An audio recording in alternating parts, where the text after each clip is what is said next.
Welcome. Today we're going to be examining a case that really just shook the Israeli justice system to its core. It's the murder of 13-year-old Tair Rada and the incredibly long and controversial legal saga of the man convicted of it, Roman Zadorov. It's a story that is just defined by immense tragedy, but also by this incredible institutional resistance to doubt. The murder itself, back in 2006 in a small town called Katrin, it became this national obsession. And that was before it got amplified by everything that came after, the judicial struggles, the highly disputed forensic science. Exactly. And then the documentary Shadow of Truth brought it to a worldwide audience. And you have Roman Zadorov convicted not once but twice, spending 16 years in prison, only to be acquitted in 2023. That entire arc is it's a powerful case study in systemic flaws. So what we want to do here is give you a really thorough understanding of the material. We're going to distill the key facts from the initial investigation, unpack these fundamental disputes over the evidence, and then look at the huge challenges this case posed to the justice system itself. It's really an essential exploration of what can happen when a community is desperate for closure. And a system, well, it seems to prioritize providing that closure over looking at some very, very conflicting evidence. So let's start at the beginning. The timeline starts on December 6, 2006 in Katrin, a community in the Golan Heights. Tair Rada was a 13-year-old schoolgirl. Right. And on that day, she decided to skip her last class. She was with friends in the schoolyard for a bit, but then around 1:30 in the afternoon, she went back inside the school building. And the reports say she was seen going up a staircase. Maybe to get a drink, maybe to get her belongings from a classroom. And that was it. She was never seen alive outside of that school again. So when she didn't come home, her mother called the police, and a search began. A search that ended that evening around 7 p.m. with a truly devastating discovery.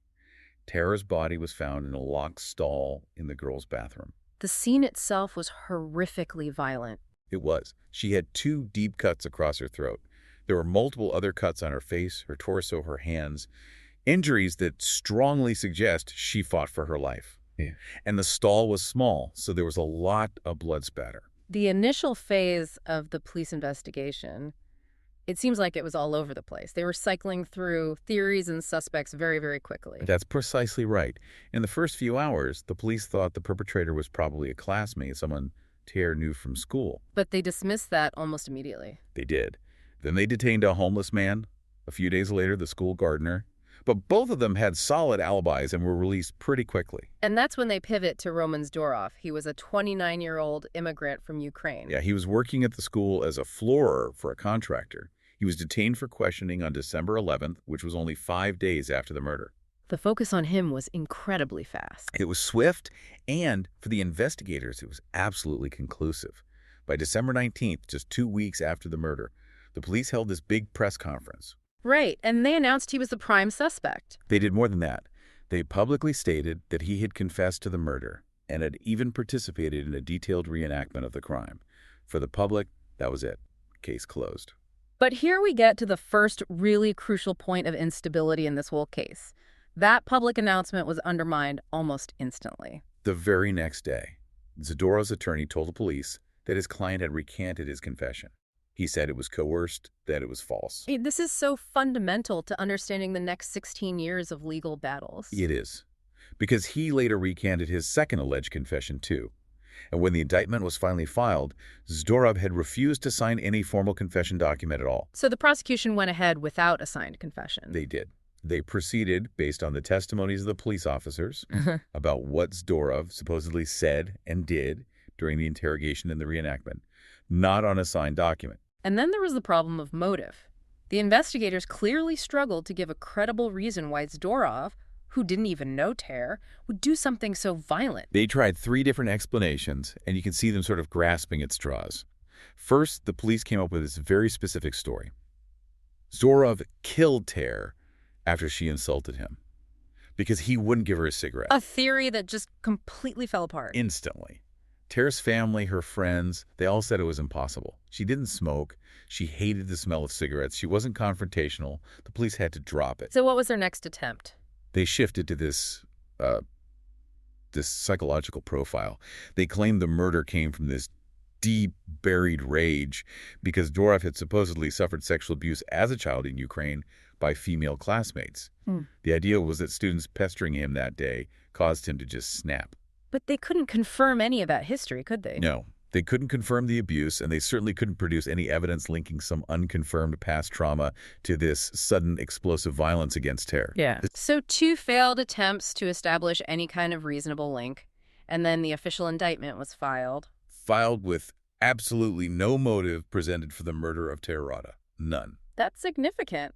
It shows just how much the prosecution was depending on that retracted confession and the reenactment. It does. They were basically signaling to the court and to the public, look, we can't tell you why he did it, but we are certain, based on his own words, that he did it.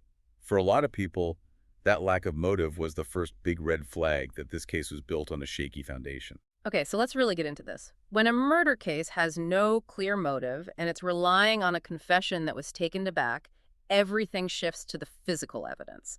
That has to be rock solid. It has to be. But what the sources show is that the forensic foundation of this case wasn't just disputed. It was actively and powerfully contradicted by some of the most respected experts in the world. So the whole battleground of the trial became about the credibility of the police's forensic evidence. Exactly. And the argument from critics wasn't that the defense experts were just offering a different opinion, but that the court was just completely unwilling to listen to them. Let's start with what you call the DNA evidence paradox. This feels like a classic case of an investigation using the media to shape a narrative before the science is even done. Absolutely. Right after Zadorov was detained, the police started leaking details to the press. The story was that DNA samples from the crime scene matched Zadorov. And this media narrative was powerful. It was so powerful that the judge actually cited it when extending his custody, saying there was mounting evidence. So from day one, the public perception was that there was a DNA link. Zadorov's guilt was a foregone conclusion for many. But the actual scientific data, when it was finally formalized, told a completely different story. A completely different story. When the formal indictment was filed, there was no mention of DNA evidence. No lab test results connecting Zadorov to Tair's body or to the bathroom stall. It was just gone. How did the state prosecution explain that? They justified this really surprising omission by claiming they already had enough evidence to convict him without the DNA results. Which is basically an admission that the DNA evidence wasn't strong enough to use in court. It is. And when the final DNA tests were eventually presented, the official ruling was that they were inconclusive. So what does inconclusive actually mean here? It means they couldn't include him, but they couldn't exclude him either. It's a scientific dead end. So that foundation the public believed existed, the solid DNA match, it was a mirage. It was never there. Okay, so that takes us to the second major forensic battle, and this one went on for years, the shoe imprints. This was absolutely crucial for the prosecution. They had to put Zadorov inside that locked bathroom stall with Tair. Their expert, a man named Yaron Shor, claimed he'd found bloody footprints on Tair Rada's jeans. And he claimed they matched Zadorov's shoes. Specifically, his Salamander brand shoes, the pattern, the size. If that was true, it would be powerful physical proof of contact during the murder. But the defense brought in some heavy hitters to challenge this. They did. First, in 2009, they brought in Dr. Guy Cooper, a very well-known British shoe imprint expert. Dr. Cooper's testimony was that the stains on the jeans, you couldn't even say for sure that they were shoe imprints, let alone that they were Zadorov's. But the court dismissed his testimony. They did. So in 2013, the defense went even further. They brought in William Bodziak, An FBI veteran. He's arguably the most respected shoe imprint expert in the world. Exactly. And Bodziak's testimony was even more damaging to the prosecution's case. He argued that the imprints were way too incomplete and distorted to be matched with any certainty to Zadorov's shoes. So technically, what was his objection? He said for a conclusive match, you need specific, repeatable marks. Not just the brand and size, but the unique wear patterns from that one specific shoe. Bodziak's conclusion was that the stains just didn't have enough data points. He said the police expert's identification was basically scientifically unsound. And yet, even this testimony from a global authority on the subject was rejected by the Nazareth District Court. Not just rejected, they fiercely criticized him. In their supplemental judgment, the court called Bodziak's assertion embarrassing and fundamentally flawed. Wow. And that rejection is a really key indicator of the judicial mindset in this case. The court seemed determined to protect the original conviction, which was based on the confession, rather than accept scientific challenges to the physical evidence that was supposed to back up that confession. Let's move to the third piece of physical evidence, the hair samples. This is evidence that didn't just fail to point to Zadorov, it actively pointed away from him. The hair evidence is startling. It really is. Investigators found hair on Tair Rada's body. When it was analyzed, it was confirmed that this hair belonged to 3 different unknown people. 3 different people, and none of them were Roman Zadorov. None of them. So if you believe the police theory that Zadorov was the lone killer, how do you explain that? The presence of 3 unidentified DNA sources points to a completely different crime scene. And there's a procedural detail here that is it's frankly shocking. It is. Not all of the hair found at the crime scene was ever even tested for DNA. Why not? Because the police, as soon as they got Zadorov's confession, and he did the reenactment, they told the state forensic lab to stop all further testing. That included additional hair samples they had collected. They just stopped the investigation cold. The moment they thought they had their man, it meant that potential DNA evidence that could have maybe identified those 3 unknown individuals, it was just left on a shelf. For critics, this was a profound failure of due diligence. It suggests the goal had shifted from finding the truth to simply confirming the narrative they had already decided on. So the judicial process that Zadorov went through was long and complex, and it seems to have been defined by this powerful tendency to just keep reaffirming the original conviction no matter what new doubts emerged. That's a very good way to put it. The first conviction came in September 2010. The Nazareth District Court found him guilty, sentenced him to life in prison. And again, this was despite him having recanted his confessions and never signing anything. And the judges were certain. Uncompromisingly so. The 3-judge panel, which was headed by a judge, Yitzhak Cohen, wrote that they had no doubt Zadorov was the murderer. They slammed his testimony during the trial, calling it full of lies and manipulations. He was even convicted on a separate charge of obstruction. It's the court's approach to the lack of motive that's so fascinating. In most legal systems, a complete absence of a credible motive would seriously weaken a case like this, one that's based mostly on a retracted confession. You'd think so. But the Nazareth court specifically ruled that the lack of any motive was no object to the conviction. They essentially said that the evidence of his actions, the confession, the reenactment, the police experts' take on the shoe prints, was enough, regardless of whether anyone could explain why he would do it. That really confirmed the fears of critics, didn't it? That the court was prioritizing the confession above all else. It did. So Zadorov immediately appealed to the Supreme Court. And in March 2013, the Supreme Court did something pretty unusual. It remanded the case back down to the Nazareth District Court. It wasn't an overturning of the verdict, but a demand for another look. Exactly. It was a signal from the highest court that the evidence around 2 key areas, the shoe imprints and the nature of the murder weapon, was not settled. This remand is what allowed the defense to bring in Bodziak for the footprints and also a pathologist named Dr. Maya Foreman-Resnick to analyze the wounds. The expectation then must have been that the district court would take this new testimony seriously. That was the hope. But that's not what happened. In February 2014, the Nazareth District Court came back with a supplemental judgment that just doubled down. They convicted him again. And they rejected all the new expert testimony. All of it. They explicitly rejected Bodziak, who they, as we said, publicly criticized. This second conviction really cemented this perception of an immovable judicial resistance at the district court level. So the final appeal goes back up to the Supreme Court in late 2015, and this time it results in a really controversial 2-to-1 split decision. That kind of division in the highest court suggests just how much doubt there was. A huge amount of doubt. The majority opinion, the one that kept Zadorov in prison, focused on 3 things. First, aspects of a confession he supposedly made to a confidential informant in his cell. Second, his confession to the police interrogators, despite the retraction. And third, his participation in reenacting parts of the crime that weren't public knowledge. The inside knowledge argument. Right. The prosecution argued that proved he was there. But what's interesting is that even in that ruling, the Supreme Court seemed aware of the public's suspicion. They acknowledged it. They did. The ruling explicitly mentions the widespread public rumors that local teenagers had committed the murder and that Zadorov, as this working-class immigrant, was just an easy scapegoat, a fall guy.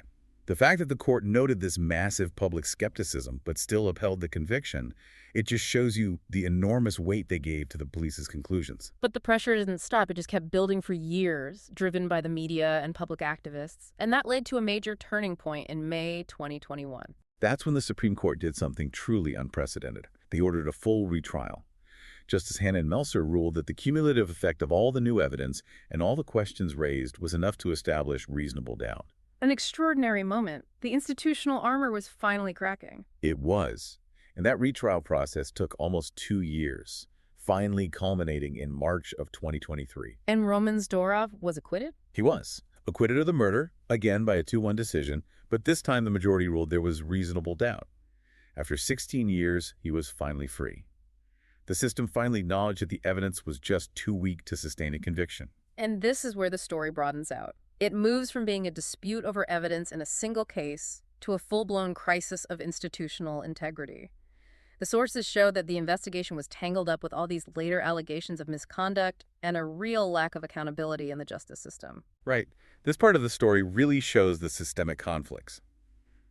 The Zadorov case shone a very bright light on this reluctance within the state prosecution and, among some judges, to tolerate any challenges to their authority or to admit they might have made a mistake. Let's start with the Judge Yitzhak Cohen affair. He was the head of the panel at the Nazareth District Court that convicted Zadorov twice. Judge Cohen resigned in November 2014.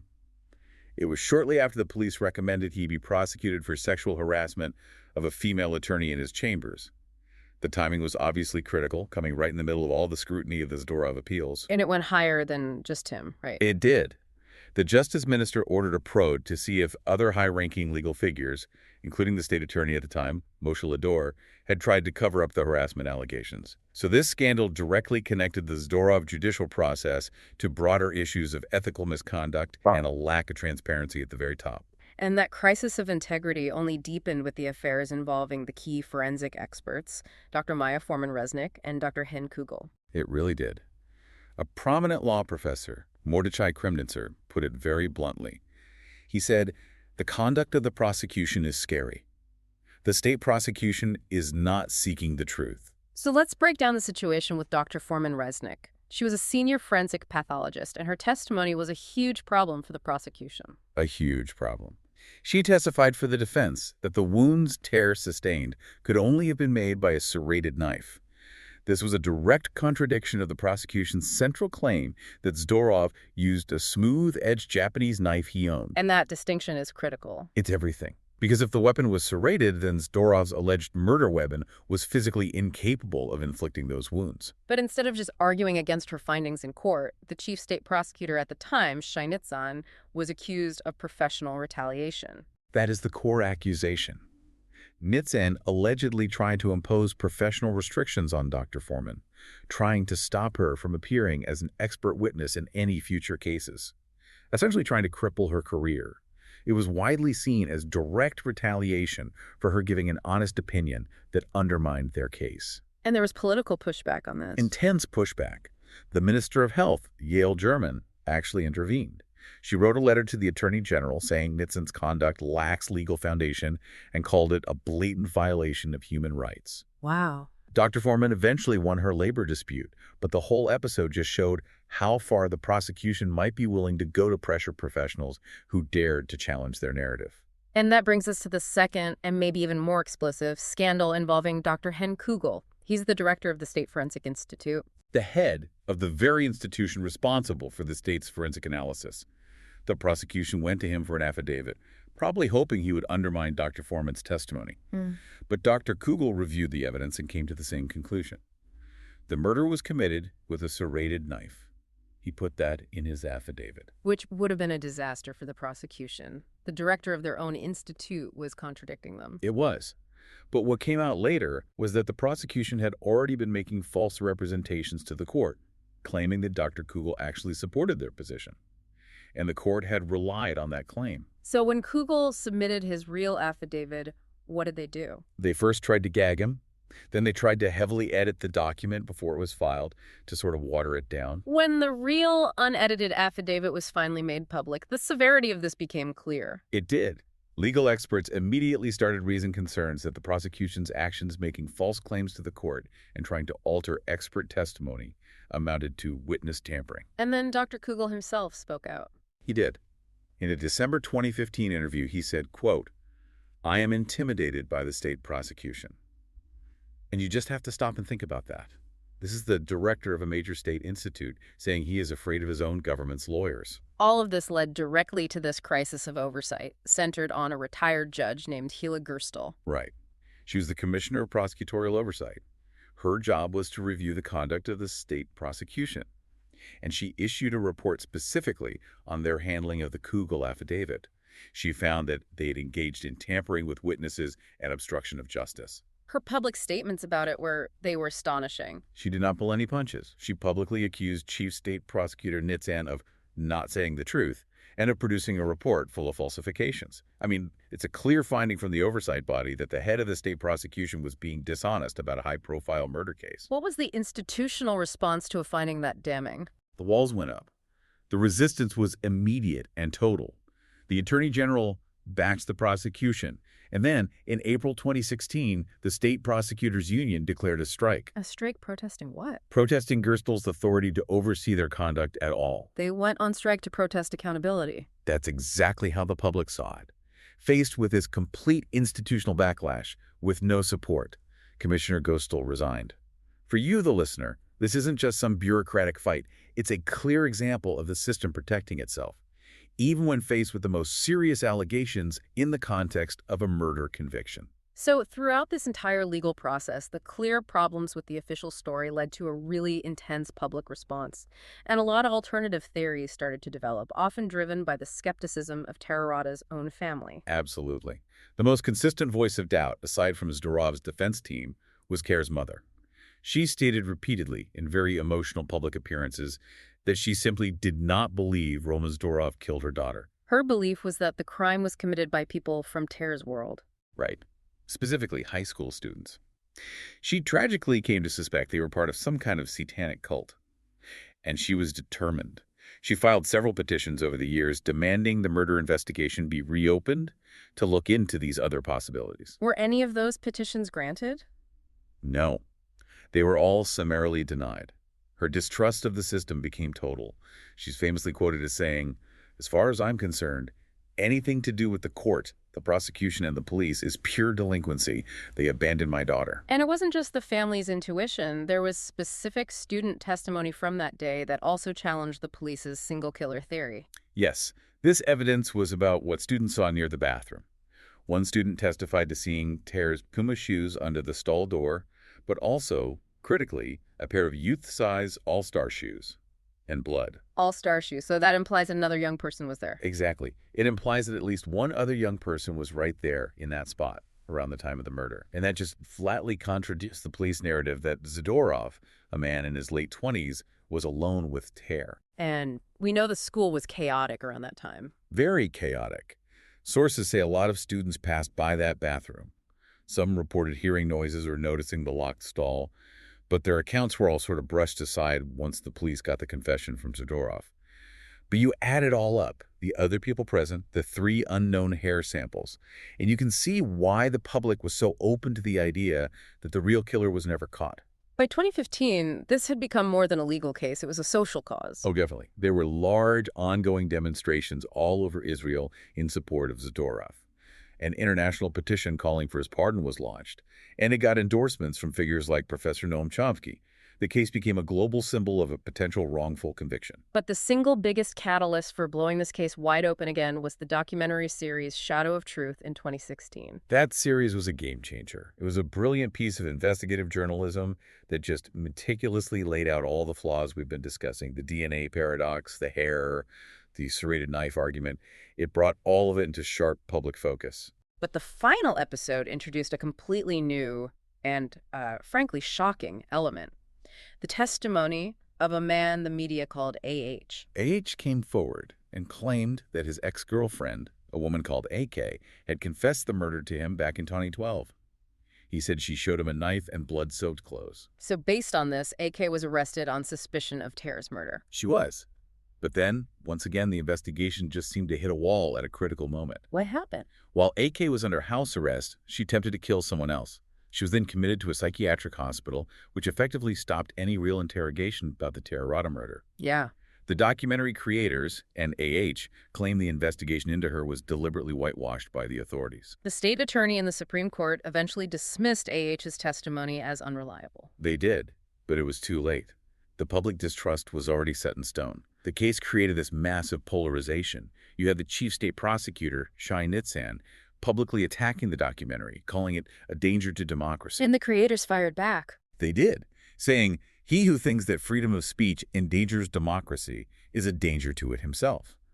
And that public clash really captured the whole conflict. An increasingly defensive justice system against a public that was just demanding answers and transparency. So if we try to connect all of this to the bigger picture, the Zadorov case really is a profound cautionary tale, isn't it?